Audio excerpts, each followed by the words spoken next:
Actually तर माझं UPSCचं schedule म्हटलं तर रेग्युलरली मोस्टली 6 to 8 आवर्स अभ्यास व्हायचा. पण मग कधीतरी रविवारी वगैरे थोडासा टाईमपास व्हायचा. पण मुलांनी ॲब्सोल्यूटवर फोकस न करता ॲव्हरेजेसवर फोकस केलं पाहिजे. म्हणजे वीकचा ॲव्हरेज किंवा मंथली ॲव्हरेज एक असायला पाहिजे. आणि बाकीचे विद्यार्थी माझ्यासारखे सिमिलरली सिच्युएटेड आहेत. त्यामुळे मला सांगायचं आहे की जिद्द, चिकाटी आणि प्रामाणिक प्रयत्न करत राहिले पाहिजे. आपल्या परिस्थितीची जाणीव ठेवून अभ्यास करत राहिले पाहिजे. चांगल्या मित्रांची संगत ठेवली पाहिजे. व्यसनापासून लांब राहिलं पाहिजे आणि सोशल मीडियासारख्या गोष्टीपासून थोडंसं लांब राहिलं पाहिजे.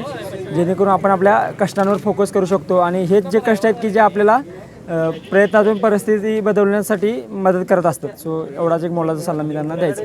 फॅमिली बॅकग्राऊंड काय होतं आणि तुम्ही मेंढपाळ म्हणून पण काम केलं, 10वीपर्यंत शिक्षण केलं, काय तुमचा जीवन प्रवास झाला? सगळ्यात महत्त्वाचं तर लहानपणापासून आम्ही माझ्या आई आणि वडील दोघेही मेंढपाळ असल्यामुळे मोस्टली पहिली आणि दुसरी तर मोस्टली बकऱ्यातच जास्त वेळाने शाळेत कमी वेळ गेला.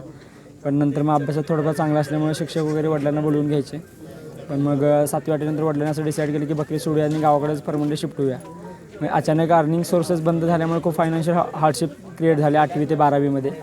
मग त्यामुळे खूप डिफिकल्ट सिच्युएशन झाली. पप्पांनी थोडंसं इकडं तिकडं हे पण झालं. खूप वेळा आईला शेताला दुसऱ्या शेतात कामाला वगैरे जावं लागलं. ऊस वगैरे पण काढायला जायचं असायची आई.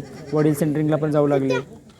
पण मग नंतर मग भाऊ स्वतःचं स्वप्न बाजूला ठेवून परिस्थितीची जबाबदारी अंगावर घेऊन स्वतः इंडियन आर्मीमध्ये भरती झाला. मग हेच की कोणाला तरी त्यांनी स्वतःची स्वप्न सॅक्रिफाईस केली की मी माझी स्वप्न अचीव करण्यासाठी.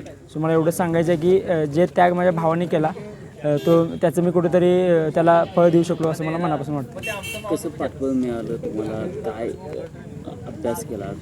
किती खडतर प्रवास केला तुम्ही आज पण तुमचा निकाल लागल्यावरती तुम्ही मेंढ्या राखत होतात, काय वाटतं तुम्हाला? सगळ्यात महत्त्वाचं तर ज्यावेळी निकाल माझा लागला होता 22 तारखेला, त्यावेळी मी आमच्या मावशीच्या दिरांच्या तिथे बकरी कातरत होतो. मी मावसभाऊ आणि बाकी सगळे लोक. आणि 2:30 वाजता अचानक रिझल्ट लागल्यानंतर माझा तो मित्र निशांत देशमुख म्हणून त्यांनी मला कॉल करून याची कल्पना दिली. सो ऐकल्यानंतर खूप भारीच वाटलं. पण सक्सेस मिळवण्यामागं खूप पडद्यामागचे कलाकार खूप असतात. जसं की माझा भाऊ ज्यानं मला खूप आर्थिक पाठबळ दिलं आणि मानसिक सपोर्ट पण दिला. माझा जो मित्र अक्षय सोळंकर जो बारामतीचा आहे आणि त्यांच्या मिसेस ऐश्वर्या यांनी पण मला खूप आर्थिक सपोर्ट वगैरे केला. बाकी कॉलेजला असताना कॅल्सॉफ्ट इंडिया आणि फाउंडेशन फॉर एक्सलन्स यांनी CSR थ्रू मला मदत केली. रविराई चॅरिटेबल ट्रस्ट यांनी पण मला मदत केली.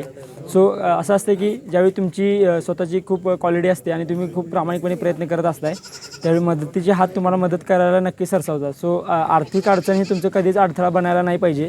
तुम्ही त्यातून मार्ग काढत जायला पाहिजे आणि तुमचे प्रयत्न कायम असायला पाहिजेत.